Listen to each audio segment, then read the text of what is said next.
Alright, one, you're a bucket. You like how I do my lighting, fam? Looks nice up, eh?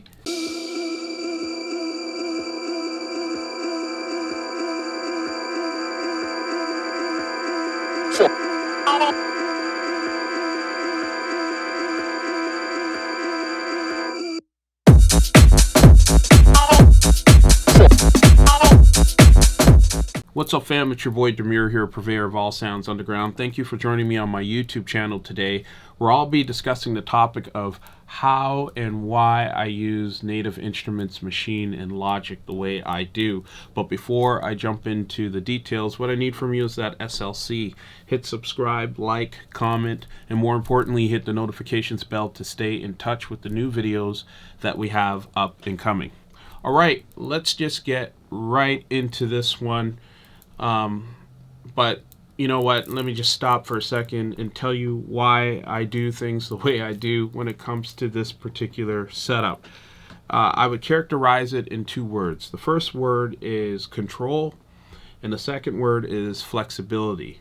And what I mean by control is I wanted to have a solutions leveraging Native Instruments, drum programming, and the swing, and all of those beautiful things that I can control in the device within Logic. And the flexibility I would get is the ability to take the MIDI instrument notes and then be able to easily swap out sounds readily if I wanted to immediately change a snare or a kick that I programmed in Native Instruments Maschine. It just works well for me. I guess some people would say one of the downsides is the fact that you're not really leveraging Maschine to its full capability in terms of the sampling component. And frankly, I have a pretty comprehensive sampling solution, which is Serato's, Serato sample solution that I use most of the time when I'm making beats now. I don't even use Logic's quick sampler just because the Serato sample device is just so good. So anyway, those are the key reasons why. This is also another good point where it helped enforce some discipline in setting up templates. I can tell you, if you're going to go through what I'm about to show you, it makes plenty of sense to just finish out the whole process in terms of setting up a comprehensive template, and you can check out my video on that. So let's jump in. When I open up Logic here, you get options down the side here for new project, recent, starter grids, and project templates, my templates. You'll see I'll have, I do have quite a few templates, but let's look at this as if I was setting this up for the first time. So I go to new project, empty project, double click that, and what you want for this is software instrument. Native Instruments Maschine is already selected here, but let's go the long way. So you go to Audio Unit Instruments, Native Instruments, Maschine 2, then there's stereo or multi-output. You want to choose the multi-output option here because we want to be able to separate each of these pads and have an ability to swap sounds out, control MIDI clips for song arrangement, and more importantly, be able to process each of the sounds individually. All right, so let's select multi-out and then create that. Let Logic do its thing. All right, so when you do that, what pops up here is the Maschine dialog box here. What I'm going to do straight off the bat, just to get some sounds on each of these pads, is load up one of these kits. Let's go for the, let's see here, the AIM kit. All right, so we got pretty good stuff on here. We got kick, snare, close hat, open hat, and a whole range of others to split up. So we'll come back to that later. Then the next thing you want to do is hit X. I'm just gonna move this out of the way. Actually, I'm just gonna close it out altogether.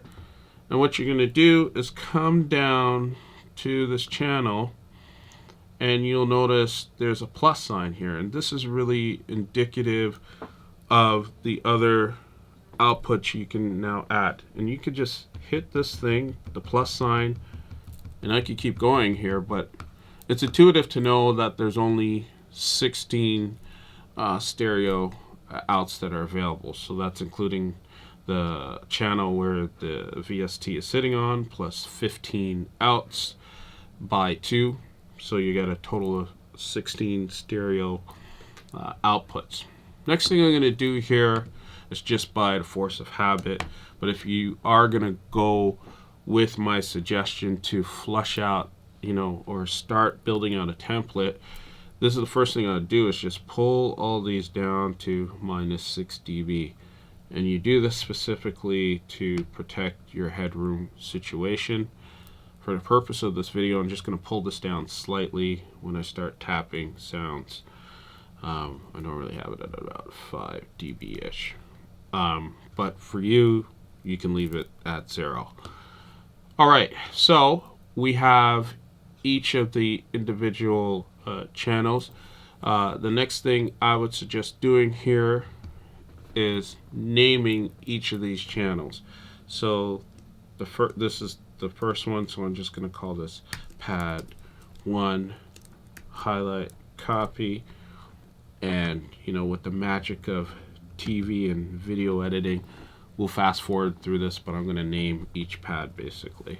Alright, so there we have it, pads 1 through to 16. Next thing we're going to do here is open up Maschine again, double check the sounds. Yeah, everything is there, but it's coming through the one channel here. So what we're going to end up doing here is taking each of these and making sure they're assigned, at least the outputs rather, they're assigned on their individual auxiliary tracks here. Alright, so let's get started. First thing you want to make sure is you hit this, I call it a volume knob. This is obviously a plug for plugins, but I call this the volume knob. Make sure sound is highlighted, make sure audio is highlighted, and then what you want to do is go to your first pad here and say, alright, cool, click that, and you're going to assign it to extension 1. Then it's a little tedious here, but we're not going to fast forward just yet. You're going to move to pad 2 and assign it to extension 2. And this is just the output of the sound, and you can check it quickly here by seeing pad 1 is there and 2 is over here.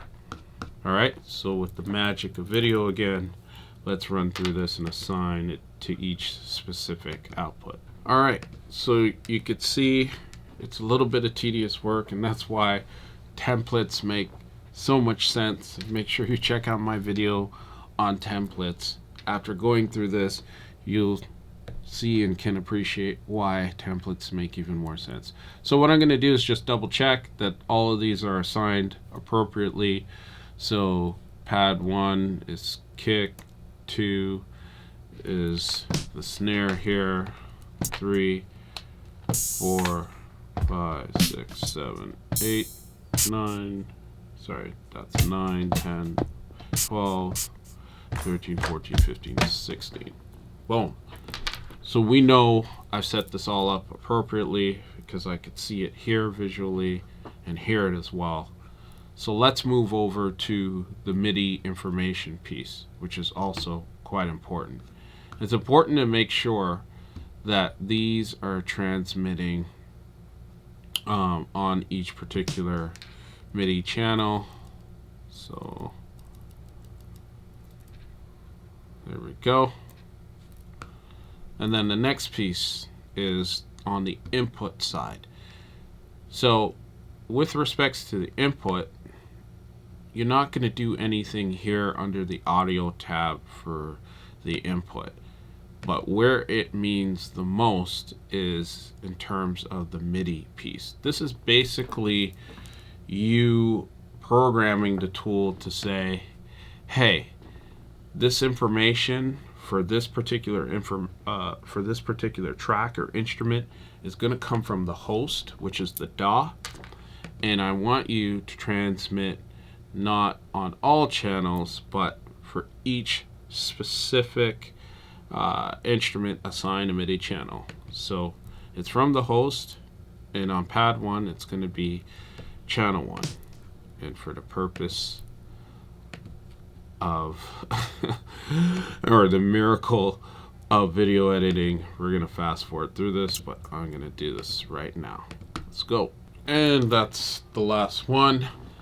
So we got our inputs all set from a MIDI perspective, and we got the outputs all transmitting well from a MIDI perspective, and the outputs from an audio perspective have been assigned as proof. As we can see here, everything is separated. All right, so let's just do a simple pattern, because this is typically how I would work. I would have like a loop going. Generally, I would have this set to like 2 bars, and it would be looping through whatever I was sketching. So if the main sample is 4 bars, this would continue to loop at 1 to 2 bars in length, depending on the pattern I set here. I'm going to leave it at 1 bar just for ease and purpose of this video. And I'm just going to paint in a kick track. Let's listen back to that. Our DAW should be able to trigger it.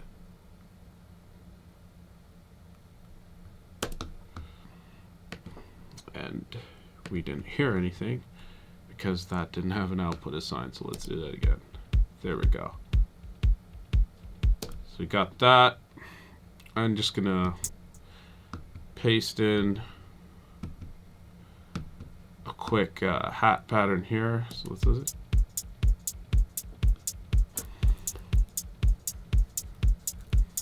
All right. So that's cool. So let's say you got all of the instruments you want, and here's the other thing I love. Like, I can have this playing, then I'll hit record, and I can just be like, okay, I'm gonna groove with this.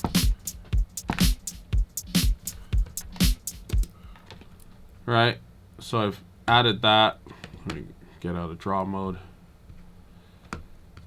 and I can, you know, really control here how this pattern is going to go down. I can add some swing features from Maschine here by holding shift and turning the swing knob on a particular instrument. But I got a basic pattern going. This is cool.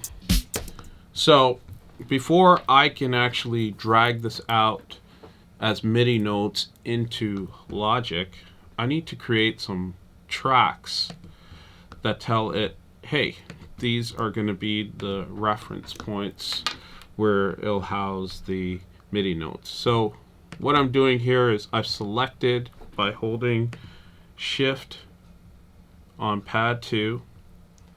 So I shift, click pad 2, and then click pad 16. All of the pads are highlighted accordingly.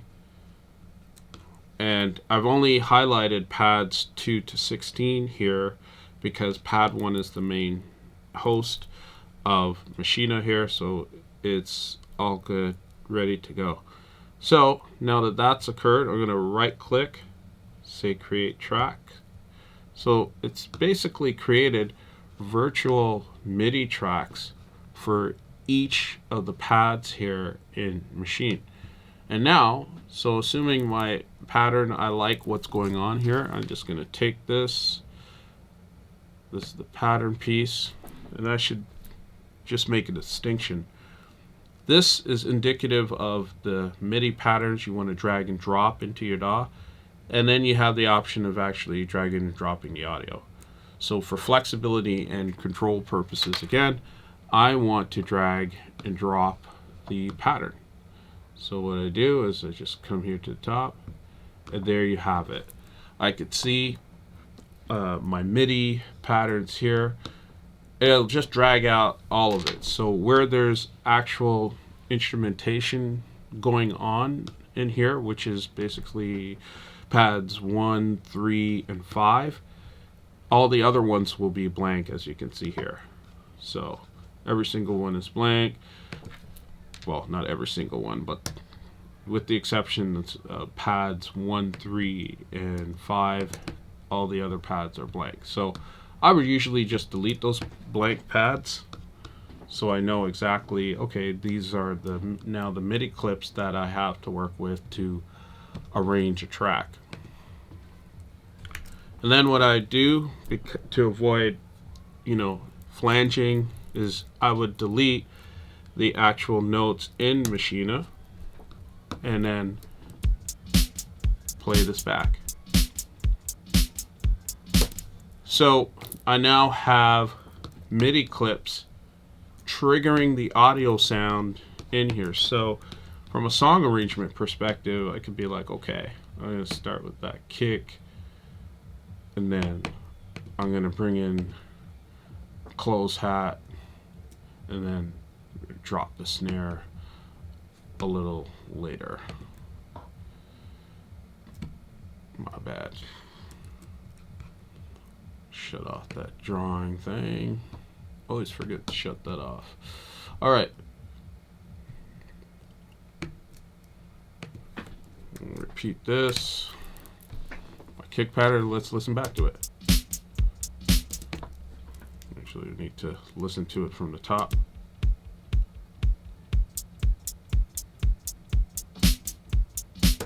So you can see the advantages there from a song arrangement perspective. And let's say I no longer like that snare, which was my predominant reason of why I wanted to set up things in this manner. I can go into my library. Let's go here from a sound perspective. I'll type in snare. So I now have all these different types of snares and rim shots I can swap this one out with. So let's say we'll go with that. It sounds like doesn't really sound like a snare. It sounds more like some 808 stuff. Asylum. Let's go with that. Snare baller 3. Let's start from the top here. Not from the top actually, but I got a different snare in there. I got same other capabilities. Now from a sampling perspective, I do this a lot with Maschine. I'm now in here, sample, edit,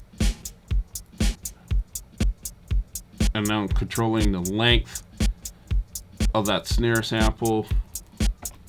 I do this a lot, and I could do all kinds of things, but my point here is that now that you got everything separated, you could start processing it uniquely. Like here, I can, throw my Pultec on that snare, and take this off. So it wasn't the snare, it was the open hat, close hat rather. We could do all kinds of cool things now as a result. Now, you could technically load your other audio units in here, like my Pultec, I can load it in here, but for whatever reasons, it performs differently. And from a workflow perspective, I like to see it up front. I like to know the total signal path and not have to think, oh gee, what sort of processing do I have actually going on in the tool itself. So before I go away, the other important thing to note is I would actually save this as a template without writing any pattern. Once you've chosen like a bass kit or bass sounds to occupy each pad here, save that as part of your template and just keep building on it. But this is how I use Native Instruments Maschine in Logic. It's just total control and flexibility, as you can see on my screen, and the quick pattern I was able to create and do some quick, song arrangements, so to speak, within Logic. And from a processing perspective, you could see the advantages that are also there, and you could see a clear line of sight as to what's happening with your patterns. I just love working this way. I get ideas down pretty quick, and it allows me tons of great flexibility. If there's an issue with the pre-master, I can easily swap out the sound for something else that I built to Native Instruments Machine, and you'll love your workflow as a result. Once it's set up as a template, you won't have to keep doing this and spending the amount of time I've shown you here in getting this set up. So check it out. I definitely encourage that you do this and let me know what you think about it, because I definitely think it'll add a lot of value. And remember, the conversation doesn't have to stop here. You can join us on our Discord channel as well as Patreon, where there's a lot of like-minded individuals and exclusive content that are available on each of those channels there for your perusal. So check us out and let me know your thoughts. I usually join a conversation in these videos 48 hours within posting it. So much love and respect to you. Peace.